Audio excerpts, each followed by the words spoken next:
Okay, so in this video we'll try to find the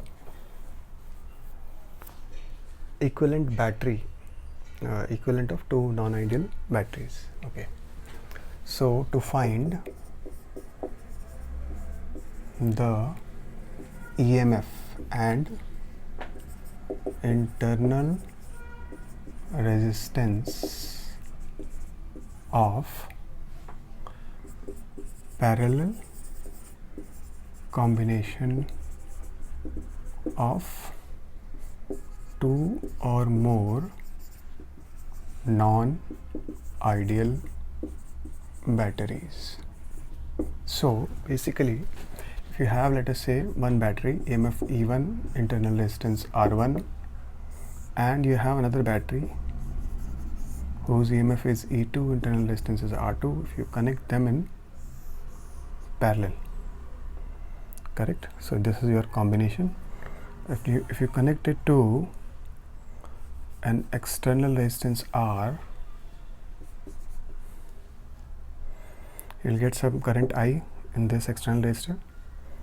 So let us say we get I1 current from this, I2 current from this, they combine become I. This is the same I, and then again it goes back I1 and I2. So if this current has to be the same, so if this is I2, this has to be I2, if this is I1, this has to be I1. Okay, and this is I. Now what is the meaning of getting an equivalent battery? So the meaning is that if we have a single battery of EMF E of internal resistance R such that when connected to the same resistance R as this one, it gives the same current, then the battery E, this battery will be called as, this EMF will be called as equivalent of these two EMFs. So this non-ideal battery will be called as equivalent of these two non-ideal batteries connected in parallel, and its internal resistance will of course be the equivalent of internal resistance of these two. Okay,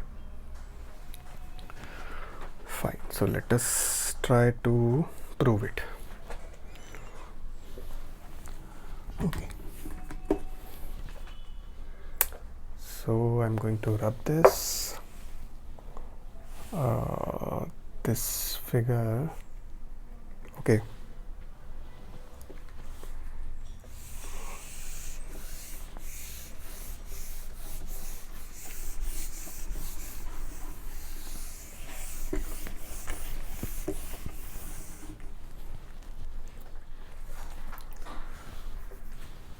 okay, now first let us see what is the difference between an ideal and non-ideal battery. So your ideal battery is shown like this, correct, and a non-ideal battery is shown like this. The terminals of an ideal battery are these only, A, B. In the non-ideal battery, the internal resistance is also included, so the terminals are this and this. EMF, let us say non-ideal battery has internal resistance R, then we know that here whatever is EMF, same is terminal voltage. Here terminal voltage VA minus VB,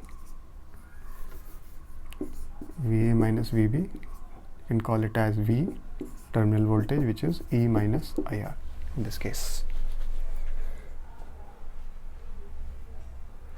Okay, because the current will be like this, and if you start from VA, and here is a drop because higher line to lower line, higher potential, lower potential, so drop, and then this way it is drop, so this way it has to be rise, plus IR is VB, therefore it gives VA minus VB is E minus IR. Okay, now let us come back to the proof that we were doing. Okay.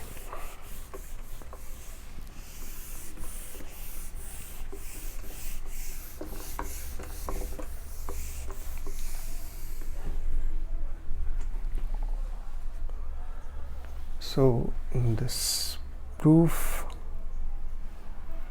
is a little long, so you have, let us say, this E1, E2, R1, R2,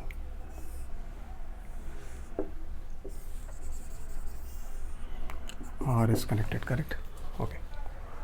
So okay, now as in the diagram, this is I1, this is I2, this total is I, this must be I, this is I2, this is I1. Okay, so if you write Kirchhoff's law for this bigger loop, what do we get?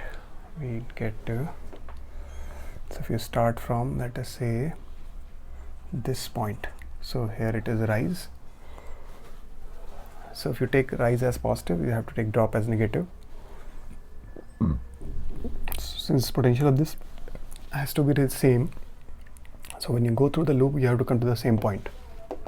So whatever is the rise, that which has to be the drop. So when you are going through the complete loop, you can take rise as positive. If rise is positive, then drop is negative. You can take as rise as negative. Rise you can take negative, you have to take drop and positive. Ultimately they will cancel out, but whatever sign convention you take in this loop, same kind of time sign convention you have to take in this loop also. Okay, so let us take rise as positive and drop as negative from here. So this is the rise, so E1, and then you come here, this loop we are taking Kirchhoff's second law. So applying Kirchhoff's second law, whatever you name this loop, this is the loop I'm talking about. So E1, so this is positive, we are coming this way, so E1, and then we pass through this minus IR, then we pass through this minus drop, rise, drop, okay, minus I1 R1 is equal to 0. Fine. Similarly,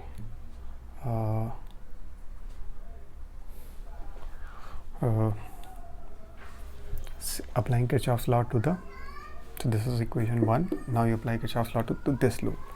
So what do you get here? You get here E2 minus IR minus I2 R2 is 0. This is equation 2. Okay. Now what we do is, we have to eliminate I1, I2. In place of I1, I2, I have to bring I. So what do? I multiply equation 1 by R2 and 2 by R1. So 1 by R2.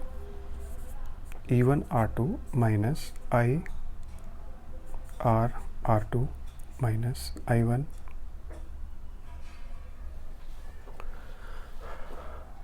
R1 R2 is 0, and this one by R1. So E2 R1 minus I R R1 minus I2 R1 R2 is 0. Now this is 3, 4. Now what you do is add 3 and 4. So what do you get? You get E1 R2 plus E2 R1 minus IR times R1 plus R2, and then you get minus I1 plus I2 times R1 R2 is equal to 0. Okay, we are up to this point.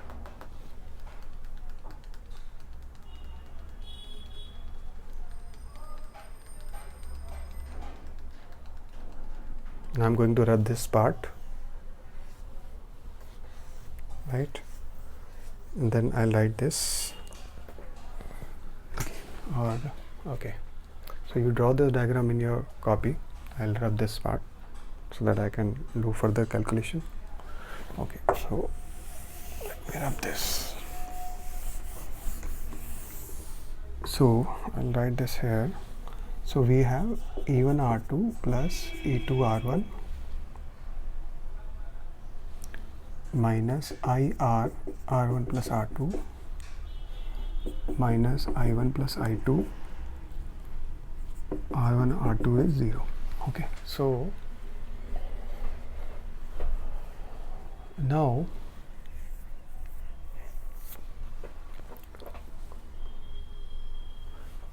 this I can replace with I. So E1 R2 plus E2 R1 minus I R R1 plus R2 minus I R1 R2 is equal to 0.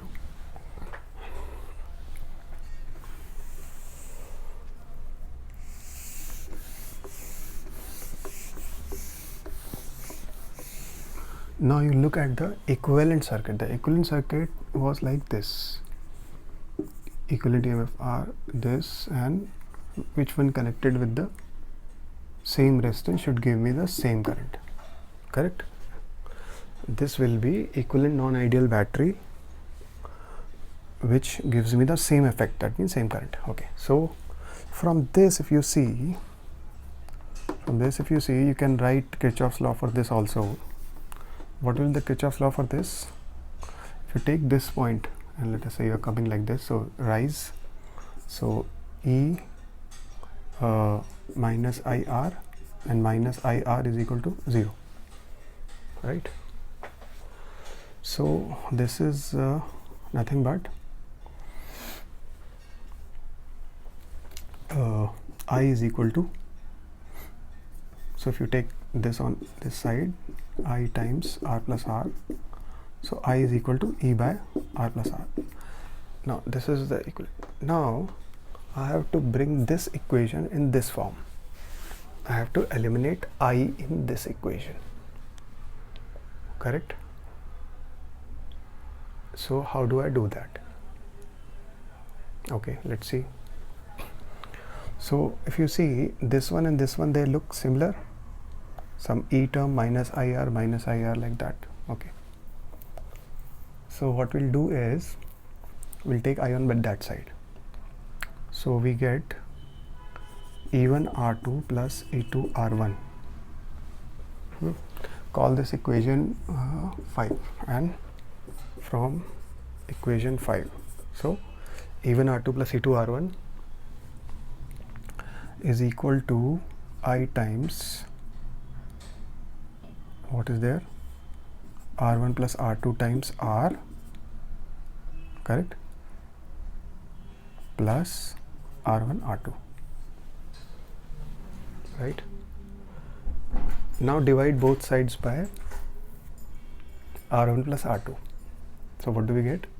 We get E1 R2 plus E2 R1 by R1 plus R2, and here we get I times this term. If you divide R1 by R1 plus R2, this becomes R, and this term becomes R1 R2 by R1 plus R2. Now you can write this in the next step. I is equal to E1 R2 plus E2 R1 by R1 plus R2 by R plus R1 R2 by R1 plus R2. Now look at this. If you compare this with this one, you will get that the value of E is this and the value of small r is this, right?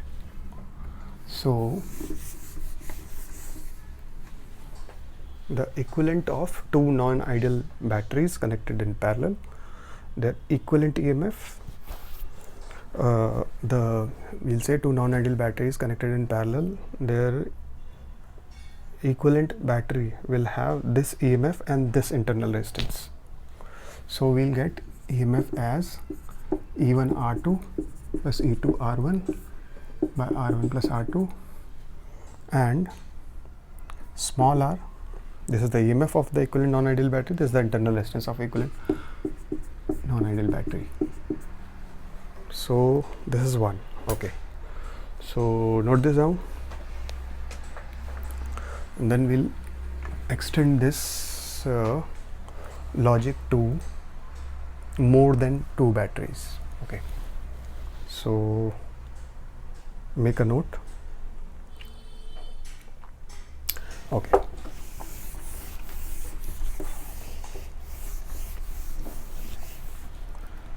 now this one, this is the equivalent EMF, can also be written as, now I am dividing numerator denominator by R1 R2. So dividing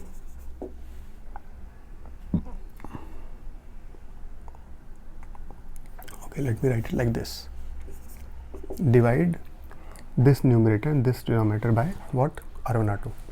So we get E1 R2 plus E2 R1 by R1 R2 by R1 plus R2 by R1 R2, right? This you get, if you see, if you divide this by this, you will get E1 by R1, and this you get E2 by R2. By this you get 1 by, actually this you will get 1 by R2, but if you rearrange it, it will, I can write it right like this. If you divide R2 by this, we are getting R1 by R2, and just reverse the order, correct? So this is for 2 batteries. And internal resistance, if you see, I can write 1 by R is 1 by R1 plus 1 by R2. Now this is for 2 batteries. Now it is easy to extend this logic to 3, 4, whatever number of batteries. So for 3 batteries, equivalent EMF will be E1 by R1 plus E2 by R2 plus E3 by R3 by 1 by R1 plus 1 by R2 plus 1 by R3. This is the equivalent EMF, and EMF of the equivalent non-ideal battery, internal resistance of the equivalent non-ideal battery.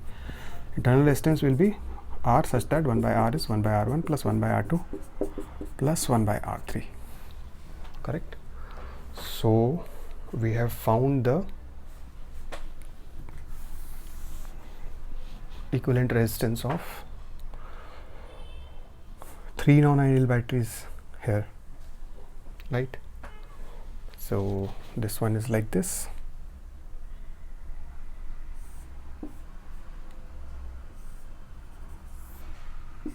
E1 R1, then E2 R2, then E3 R3, correct? This is E2, this is R2, this is E3, this is R3. With this then connected to external resistance gives me some current I in the circuit. So they are equivalent. Also when connected with external resistance, gives